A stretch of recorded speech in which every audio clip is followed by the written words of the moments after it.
Dragon ফ্রুটসের pudding যে এত মজা তা না করে খেলে আপনারা কখনোই বিশ্বাস করবেন না। আসসালামু আলাইকুম ভিউয়ার্স, আমি আজকে আপনাদের সামনে ড্রাগন ফ্রুটস দিয়ে একটি মজাদার পুডিং রেসিপি করে দেখিয়ে দিব। আশা করছি আজকের এই রেসিপিটা আপনাদের ভালো লাগবে। আমি একটি ব্লেন্ডার নিয়েছি, সেখানে একটি ড্রাগন ফ্রুটস টুকরো করে কেটে নিয়েছি এবং এটাকে আমি ভালোভাবে ব্লেন্ডারে ব্লেন্ড করে নিব প্রায় 1 মিনিটের মতন।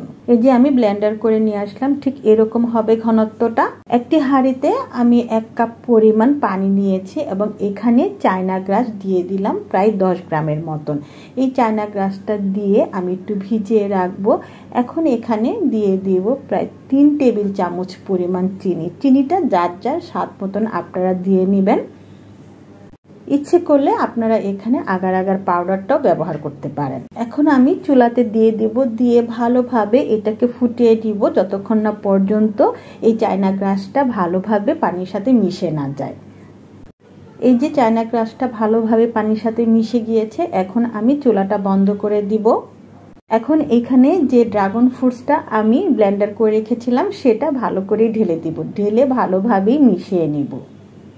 আর দিয়ে দিচ্ছি অল্প একটু লেবু, যেন ভালো একটা সুগন্ধ বের হয়, সেই জন্য দিয়ে ভালোভাবে আমি এই লেবুটাকে এটার সাথে মিশিয়ে নেব। এখন একটি সার্ভিং ডিশ নিয়েছি, সেইখানে এই মিশ্রণটা পুরোটাই ঢেলে দিব।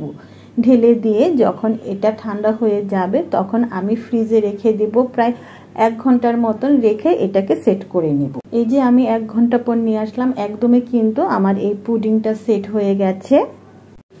এখন আমি স্কোয়ার শেপ করে আমি এই পুডিংটা কেটে নিব। আপনারা আপনাদের পছন্দ মতন যে কোনো শেপেই কিন্তু এই পুডিংটা আপনারা কেটে নিতে পারবেন। এই যে আমি আপনাদের সামনে একটু সাজিয়ে নিয়ে আসলাম, দেখুন দেখতে কিন্তু সুন্দরই লাগছে, খেতেও কিন্তু অসাধারণ মজা। অবশ্যই আপনারা একবার হলেও এই পুডিংটা বাসায় তৈরি করে খাবেন। বাসার ছোট বড় সবাই মজা করে খাবে, আর ছোটরা তো একদমই চেটে পুটে শেষ করে ফেলবে। যদি আমার এই রেসিপিটা ভালো লাগে তাহলে অবশ্যই আপনারা আপনাদের ফ্যামিলি মেম্বারের সাথে শেয়ার করবেন। সবাই সুস্থ থাকবেন, সবাই ভালো থাকবেন। আল্লাহ হাফেজ।